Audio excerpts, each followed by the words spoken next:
Dermatologists have it all wrong. I'm sorry, but I gotta say it. Their approach to skincare is extremely aggressive. So they're having you use all these powerful retinoids to force cellular turnover at the expense of your very precious hydration and moisture, sacrificing that epidermis, that protective lipid barrier, not forgetting, it doesn't serve them that well. So ignoring the fact that you can boost collagen plenty through diet and supplementation, but once you destroy that lipid barrier and that protective fat layer and also that protective epidermis, you're in for a really hard and difficult journey. So youth equals moisture and hydration. So in this video, we're gonna learn how to max that out to keep your skin as glowing, as youthful, as plump as possible.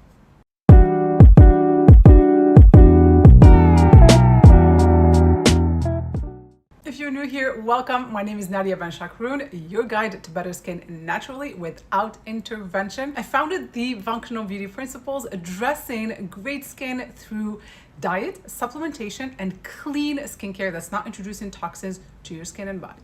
You'll find my top recommendations for the best skincare and supplements on thebeautydoctrine.com. As always, as I address any topic, I start with diet because your skin is your biggest organ. It's connected to your body. Whatever you put in your mouth is going to affect it greatly, even more than skincare or any intervention. Healthy fats are the building blocks of a beautiful, youthful skin, and not just the skin, your brain. Your brain is made up of fat. We are made up of fat. We absolutely need it to make hormones. If you are low on fat, you're not making hormones effectively, and hormones are the engine of the body. If your hormones are off, you cannot function properly. And of course, your skin suffers as a result. So if you're trying to reverse aging and you're skipping the fat, you can't get too far. Our cell membranes are made up of fat, so it's really important to constantly moisturize to keep those cells vibrant and to keep them supple and to keep that elastic, and so it needs to be constantly moisturized. Topical moisturizers are not going to be enough. I will get to skincare at the end of the video. What matters so much more is that internal moisturizer. Consistent intake of high quality fats can also reduce inflammation, which typically retinoids create within your system.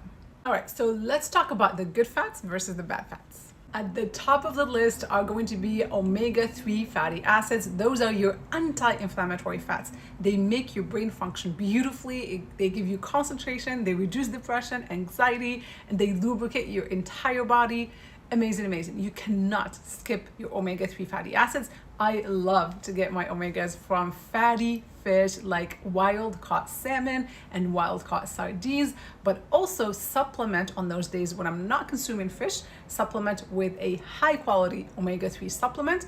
I have my favorite linked up in the comments below and available on thebeautydoctrine.com. Next class of high quality, much needed fats are the monosaturated fats, and those you can find in your nuts, seeds, and in the very precious olive oil. If you're not consuming olive oil every day, you're missing out. You can also find them in avocados.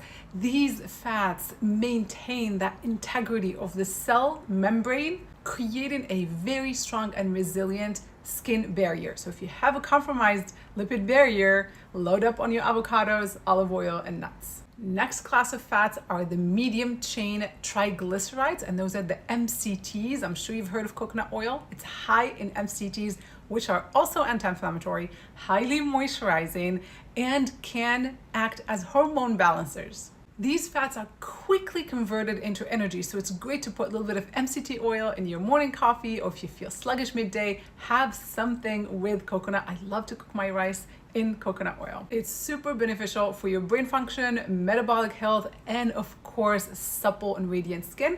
I don't love it too much directly on the skin as 100% pure coconut oil. I like it diluted in formulations because it can be comedogenic, but I love it as a body moisturizer.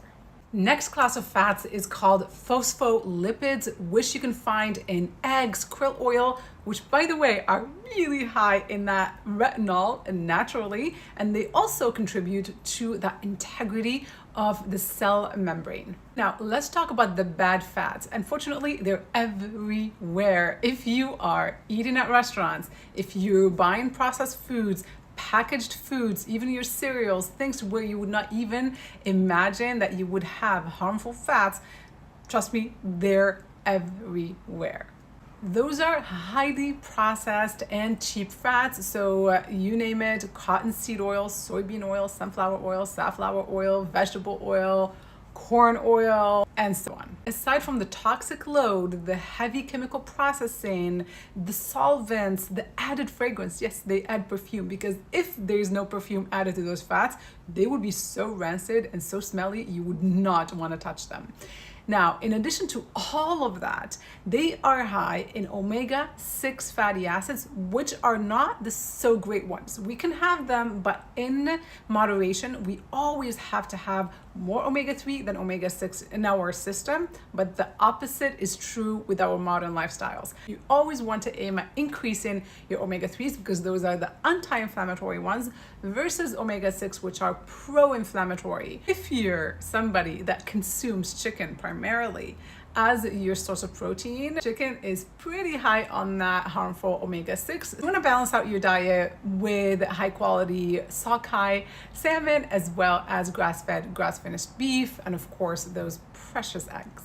The next class of very harmful fats are trans fats, which you'll find in processed foods and also fried foods. They're highly inflammatory. They cause rapid cellular damage, contributing to metabolic dysfunction. And when it comes to your skin, they can contribute to those acne breakouts big time.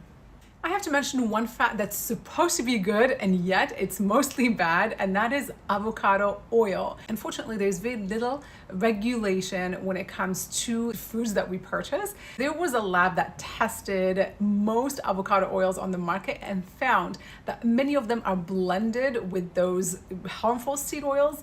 Many didn't even have a drop of avocado oil. Let's talk about how fat influences aging beyond just moisturization and maintaining that cell membrane. Fats not only nourish your skin, but they influence your body's ability to fight off those 12 hallmarks of aging. And the 12 hallmarks of aging are what I'm addressing in this longevity series. To learn about them and understand them, you will find links to additional videos in the description below.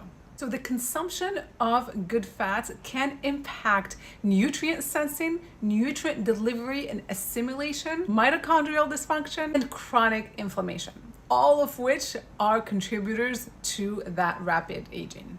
And by the way, fat does not make you fat. It's a myth. Fat, in fact, helps you lose weight because it facilitates the exit of waste out of your body and the assimilation of nutrients. What makes you fat is actually excess sugar and carbohydrates, which turn into fat in your body. We must embrace that fat and not be afraid of it. Back to that nutrient assimilation, fat-soluble vitamins are essential to our health, like vitamin D, vitamin K. Hopefully you're taking those every single day.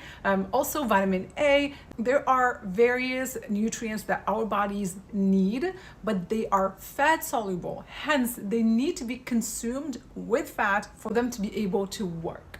Now, let's talk about healthy fats that will nourish your skin and strengthen that lipid barrier topically. At the very top of my list are 3 oils: jojoba, rosehip oil, and hemp seed oil, all of which you can find in Barrier Repair Serum. Adore this. I cannot be without it. I've been using it now for probably 10 years, morning and night, without fail. Those 3 fats, organic of course, serve various functions in the skin. So jojoba is the first one. That is the most skin compatible oil with our lipid barrier. It's made up of ceramides, and our lipid barrier is primarily comprised of ceramides. It's going to help reinforce the strength and resilience of that lipid barrier. Hence, your skin will be a lot less susceptible to aging, to inflammation, to redness, to sensitivity, and so on. The second oil there is rosehip oil. That is the most anti-aging oil. I don't like it alone because it can be aggressive on the skin, but buffered with jojoba, it's just perfect. It's high in trans-retinoic acid, which is retinol. It converts into retinol in your skin, as well as vitamin C. All of us know at this point that vitamin C is integral to collagen production, to breaking down pigmentation, fighting off oxidative damage, and so on. And lastly, hemp seed oil is one of 2 oils on the planet that has amino acids, because hemp seeds are an actual protein. Proteins are what comprise our skin. Collagen is a protein, elastin is a protein, and so that's a fabulous oil. It's very supportive for your collagen. Other great fats to note are shea butter. That can be very good. Look for it in occlusives. Top of the list is going to be Skin Savior. It's got a beautiful, beautiful blend of those very famous frankincense oil, castor oil, but also you have shea butter, you have beeswax, grapeseed oil. It melts onto your skin, and it's just a beautiful overnight occlusive that's going to trap all that moisture into your skin, preventing moisture loss and dehydration, which are why you age. There are so many oils on the market, so I can't get to all of them, but there's one more that's noteworthy, and that is argan oil. So if you're someone that's very dry, select an oil that has argan. There is one on thebeautydoctrine.com, Honey Organic Serene. That's one of my absolute favorites, with a beautiful blend of oils, not essential oils, but plant oils that are nourishing and protective to the skin. Let's mention one more oil. Sensitive skin is on the rise. Many of my clients suffer from it because of the overuse of all these harsh chemicals and retinoids and alpha hydroxys and so on. So a lot of people are getting sensitized. If you are one of those, if you're really sensitive, if you feel that your lipid barrier is super compromised, you can't even tolerate rosehip oil, then go for plum oil from this brand called Le Prunier. So you'll see that on my website. I'm going to link up all of these recommendations down below. In the next video, we're going to dive into mitochondrial health and why maintaining your mitochondria, those are the energy centers of the cell. If you maintain those, you are starting to reverse that clock. So don't miss the next video. Make sure that you're subscribed, and there's some bell button they tell me that you want to hit, and that will allow you to be notified every time I post a new video. If this video was of any value to you, please give it a like and add a comment. Let me know. I would love your feedback. Any topic suggestions you want me to talk about, or product reviews. I have a separate series for product reviews, so I'll be happy to take a look at those products for you. Until the next video, be well, be safe, be beautiful. Take care.